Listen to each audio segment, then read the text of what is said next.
Hi folks, happy Christmas, happy New Year. For our very first video back, Joe had the idea of sharing 3 secrets to our kitchen you might not know about. So stick around and I'll show you all. I might even show you down here. Okay, we'll start off here for our first one. Now this is the porch project which we built, which is where Joe's standing now. Now that needed an external grade door between it and the main house for building regulations. We didn't want doors folding in and getting in the way, so we came up with this idea, which is a pocket door, double glazed external, and for the vast majority of the time it can be tucked away in here, oaky the sides and hidden hardware, or at least flush hardware, so it's nice and tucked away and we don't really have to be worried about it. We can go through, use our downstairs bathroom, get to all the laundry and all that sort of stuff. But then in the evenings or when we're out, we can shut it. It's lockable as well. So what we've gone for is this type of sliding door lock, which instead of just shooting the bolt through, it goes out and then splits and forms like a claw. Now we've still got a whole load of trim work to do here, but follow me and I'll show you the next feature. Joe wants me to confess that our kitchen never looks like this. It's normally piled high with stuff and kids' artwork and all sorts. The door in the corner is a real reminder of what we are. Yeah, another door. That is my bank holiday project to get that hung.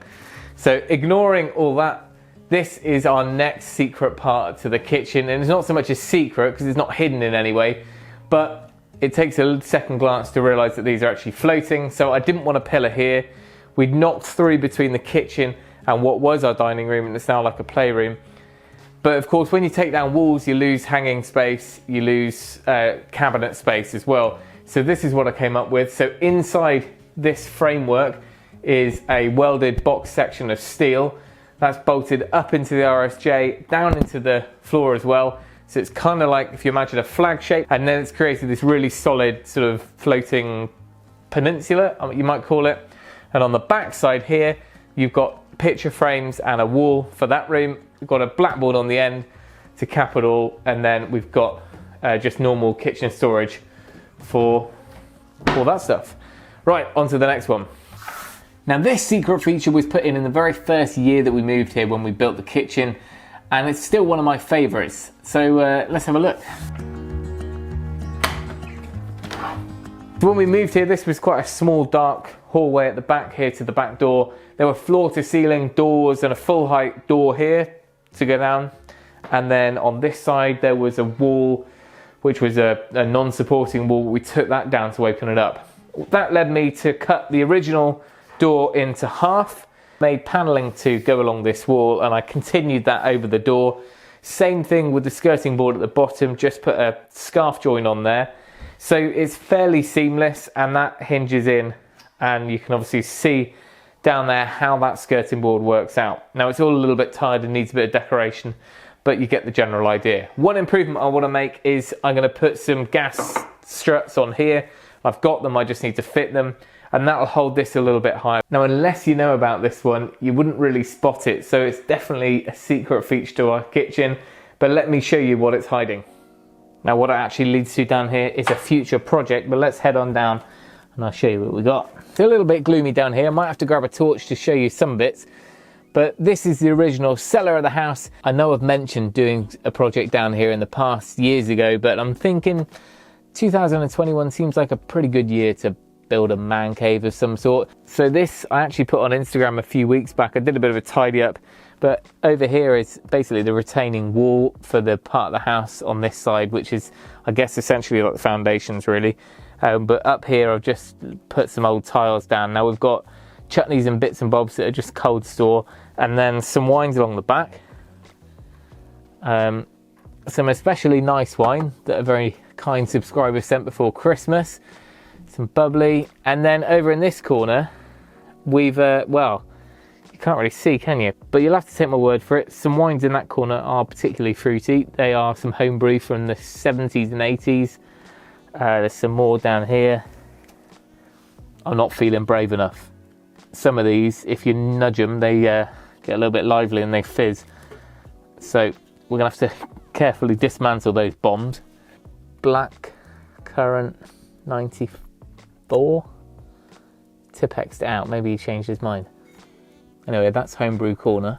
Now, apart from a relatively low ceiling in here, There's quite a few benefits to this cellar. One is you can access it nice and easily from the kitchen, and it's hidden when you don't need it. But also, we're only about half the way, or half of it is above ground. So at the back here, we've actually got an opening which has been blocked up, but there's a lintel there, and that's an old access chute, maybe for bringing coal in.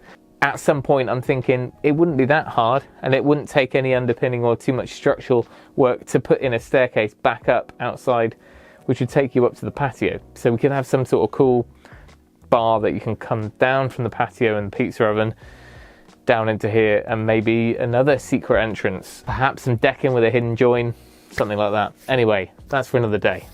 Right, I've got a flashlight sorted now, so you can see this is the staircase we came down from the kitchen up there. Now at the bottom of the stairs, probably because you couldn't get it much further, there's a huge safe. Fortunately, we've got the key as well. So there you go. I don't know if anyone's a safe expert, but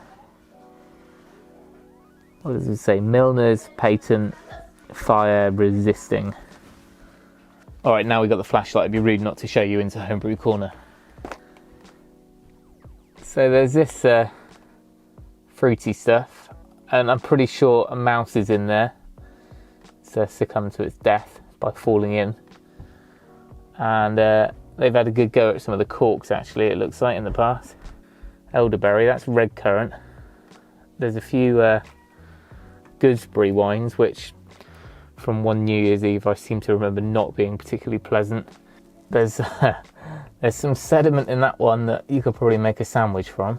I'm thinking the best we can probably do with that lot is clean the lot out and make some sort of cool lighting feature. Now, while it's not really a secret, I will link to another video, which is when I built this coffee unit just to make the best use of this space and keep everything off the worktop. So we've got a coffee machine in there, and then all the storage for coffees, teas and sugars and all that up there. And then down below, two simple pull-out larders, and I just made some oak doors for those, and it all kind of matches in.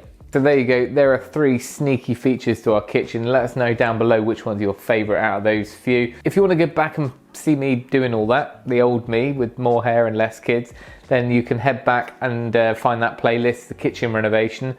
We're actually thinking that we might do a bit of a kitchen renovation, revamp this year, so that could be on the cards. But of course, the very first project for this year is the timber frame workshop. I'm really fired up for this one. Next day or two, I'm going to start getting the tools out and getting started on that frame.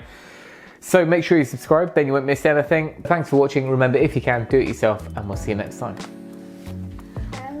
And stick around till later, and I'll show you what we got down here.